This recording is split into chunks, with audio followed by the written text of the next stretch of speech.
Alexandre Nardoni e Ana Jatobá têm um álibi que comprova que eles não estavam no local quando Isabela foi jogada. Mas como vão dizer? O promotor provou que eles estavam lá no momento do crime. Pois então, como é que se explica esse álibi? Esse álibi esteve evidente o tempo todo, mas ninguém, principalmente a defesa, teve percepção e capacidade para demonstrar a sua importância. O álibi do casal Nardoni é o homem da caminhonete preta, que Ana Jatobá viu chegar na garagem enquanto esperava pelo marido, que foi levar Isabela até seu quarto. Ah, mas isso já foi visto e debatido no tribunal. Simplesmente, o dono da caminhonete chegou na garagem antes do casal Nardoni, e quando eles chegaram, ele não estava mais lá. Sim, ele disse isso, e o assunto morreu por ali. Vejamos como essa circunstância foi debatida no tribunal. Bodival afirmou que, em depoimentos anteriores, Jatobá contou que ouviu esse carro, o que comprovaria que ela não subiu com o marido ao apartamento. Nesse momento, o promotor Sembranelli questionou por que agora o horário vale. O defensor afirmou que, na verdade, o horário não vale para ninguém. Foi dessa forma que este assunto foi tratado no tribunal. O advogado levantou a questão e o promotor disse que agora é que o horário vale. E o advogado disse que o horário não vale para ninguém. Bem fraquinho esse advogado, hein? Não deram a devida atenção e importância para o fato. E por isso a gente vai analisar com mais profundidade essa circunstância, começando pelas reportagens. Nesta reportagem, Ana Jatobá diz que viu uma picape preta entrar no edifício com som alto e 2 pessoas em seu interior, e que quando Alexandre desceu, o som desse carro já tinha sido abaixado, mas o casal decidiu aguardar um pouco antes de levar as crianças para casa, porque uma delas tem sono leve e poderia despertar. No depoimento, ela também menciona a caminhonete preta, que era ocupada por jovens, pois riam e falavam alto. Ana Jatobá disse que viu uma caminhonete com um casal de jovens que chegou com som alto. Esta caminhonete e este casal existem? Existe sim, pois o homem foi localizado. Só que ele disse que chegou às 23 horas e 30 minutos, ou seja, uns 6 minutos antes dos Nardoni chegarem. Também em vídeo da Globo há esta referência sobre o homem da caminhonete preta.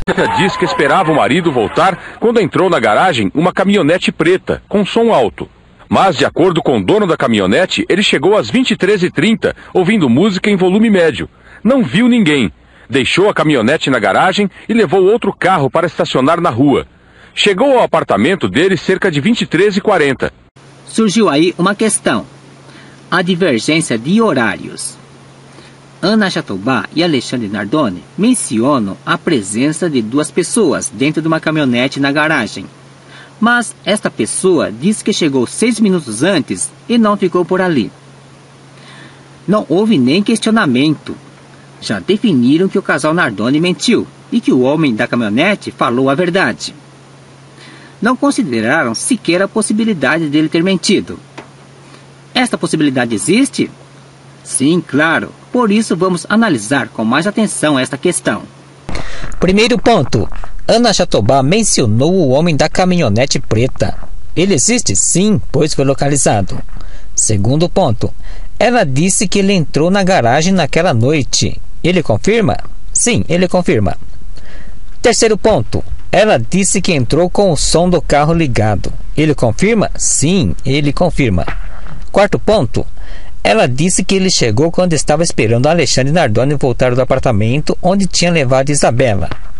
Ele confirma? Não, ele nega. Disse que chegou antes dos Nardoni. Então temos aí 4 pontos que foram levantados. E em 3 todos estão de acordo, com exceção do horário onde há divergência. São 3 pontos a favor dos Nardoni e 1 contra o homem da caminhonete. Bom, poderão argumentar, a madrasta já tinha visto a caminhonete e conhecia os 2. Certo, mas tem um ponto que ela não teria como saber se não tivesse visto o homem da caminhonete. É o som que ela ouviu. Este é o detalhe que não tem como ela inventar se não tivesse ouvido. Se o homem da caminhonete preta tivesse entrado antes e saído logo em seguida, ela nunca poderia ter ouvido esse som. A lógica é uma só. Não existem 2 lógicas, assim como também não existem 2 verdades absolutas. A única forma da madrasta saber desse som é ouvindo. e ela só poderia ter ouvido esse som ali na garagem. Tem como alguém questionar essa lógica? Qual a conclusão disso? O homem da caminhonete preta mentiu e, portanto, tanto ele como a sua companheira são o álibi que representa a inocência dos Nardoni, pois eles não poderiam estar em dois lugares ao mesmo tempo. No apartamento, ninguém viu o casal agredindo a menina, mas eles foram vistos na garagem no momento da queda dela. Vendo pelo lado do homem da caminhonete preta, quem garante ou confirma a sua versão é apenas a palavra dele e não dá para garantir que tenha falado a verdade. Por outro lado, o casal Nardoni tem quem garante a versão deles. É o próprio homem da caminhonete preta, quando confirma que entrou com o som ligado na garagem. Só dessa forma é que os Nardoni poderiam ter ouvido este som. Se o homem da caminhonete tivesse realmente entrado no horário que disse, 6 minutos antes dos Nardoni, com certeza o porteiro faria menção dele. No entanto, não consta em sua entrevista que Alexandre chegou após essa caminhonete. Esta manhã, o porteiro do prédio deu a primeira entrevista depois da morte da menina. Chegou na faixa das 11h10, 11h15, essa faixa mais ou menos. Disse que pouco antes da meia-noite, de dentro da guarita, ouviu um barulho forte. Quando eu ouvi o porteiro confirma a mentira do homem da caminhonete, pois não menciona a entrada dele na garagem logo após a família Nardoni. Por que ele mentiu? Para começar, qual é o nome dele? Ele é a testemunha mais importante do caso, pois foi mencionado pelos Nardoni, mas não se sabe quem é, ao contrário das outras testemunhas que deram depoimentos. Não se sabe em que andar ele mora, as características de seu carro e o nome da moça que o acompanhava. Que é que se deduz disso? É o tipo de pessoa que não quer complicações, tanto que nem quis que sequer seu nome fosse divulgado, quanto mais o da sua companheira. Alguém que possa confirmar se realmente ele mentiu? Sim, é o porteiro Sr. Valdomiro. Apesar dele não mencionar a sua entrada na garagem, ele pode confirmar de vez se entrou antes ou depois da família Nardoni. Mas há a possibilidade do porteiro também mentir para proteger o homem da caminhonete. Só que tem um detalhe que não tem como o porteiro desmentir. É esse o documento onde está o seu depoimento. Nele consta que viu um carro entrar antes da queda de Isabela. Ele não fala das características do carro. Que tipo de carro é esse? Não poderia, por exemplo, ser uma caminhonete preta? Aí está, em documento, a comprovação de que o homem da caminhonete preta entrou depois de Alexandre Nardoni. Senão, o porteiro não diria no depoimento que este carro chegou antes da queda da menina. Ele diria que chegou antes da entrada dos Nardoni. E há algo estranho quando diz desconhecer o morador. Como pode isso? Ele tem por obrigação conhecer todos os moradores e não permitir a entrada de estranhos na garagem. Esta é a sua função. O que dá a entender esse estranho depoimento? Isso de dizer que não conhecia o dono do carro não cola. É passar atestado de incompetência. Ele conhece sim o dono do carro. O que fez com essa declaração é protegê-lo, para não dizer que ele é o homem da caminhonete preta. Com o relato de Ana Jatobá e do porteiro, é possível estimar-se o horário da chegada deste homem na garagem, através da análise da linha do tempo da versão do casal Nardoni. Quem vem me acompanhando se lembra quando eu fiz o estudo da versão do casal Nardoni na linha do tempo. Vou dar uma rápida explicação para aqueles que não viram terem uma noção. Temos aqui o gráfico da versão deles, montados tendo como referência as escalas do tempo real e a cronométrica, e na cronometragem dos peritos de 16 minutos, que corresponde à versão do casal Nardoni. Vemos aqui o gráfico dividido em duas partes, segundo a cronometragem dos peritos, sendo a primeira de 7 minutos e meio referente ao perito do desligamento do carro na garagem até a saída de Alexandre Nardoni do apartamento, onde deixou Isabela no seu quarto. A segunda parte, de 8 minutos e meio, corresponde à volta dele do apartamento até o carro e o retorno ao apartamento com Alexandre ajudando Ana Jatobá com os dois meninos.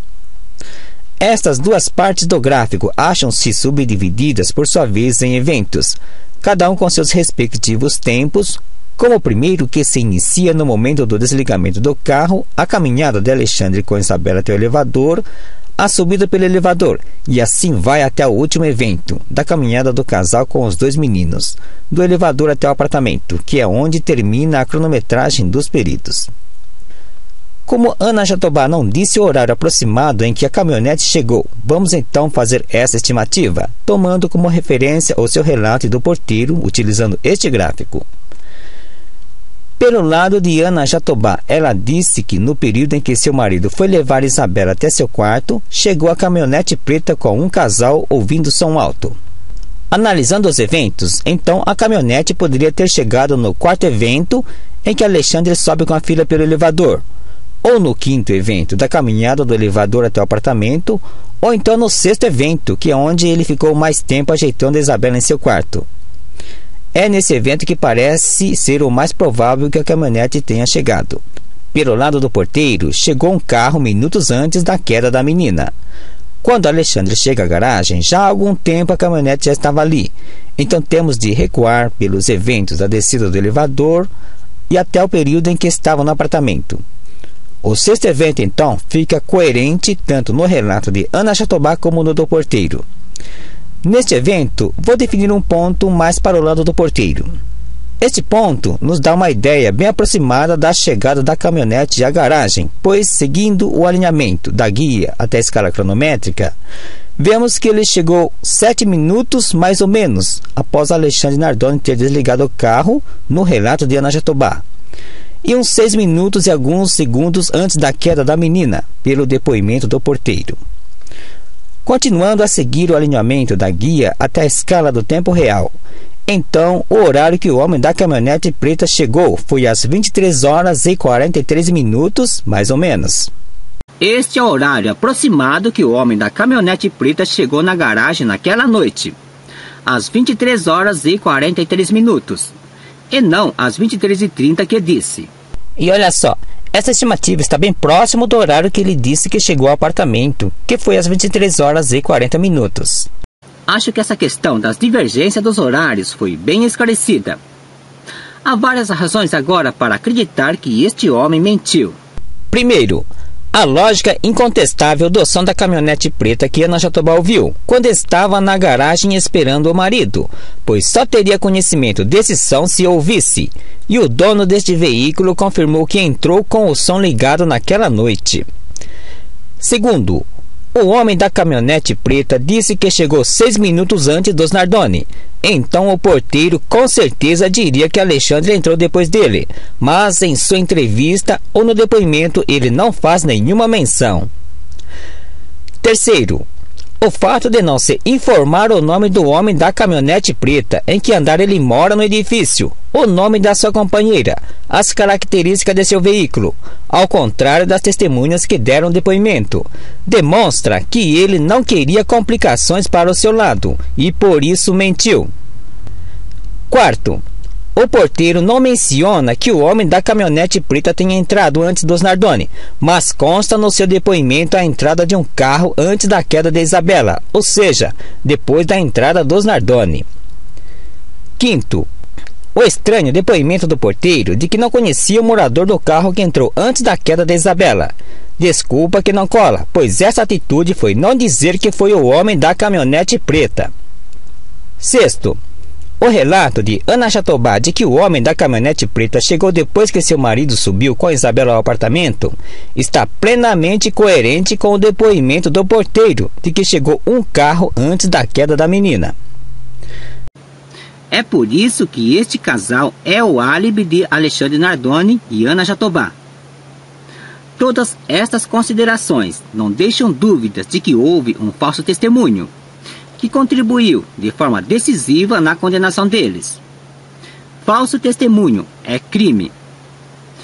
Se o homem da caminhonete preta tivesse atitude, não fosse covarde e omisso, nem presos da primeira vez o casal seria.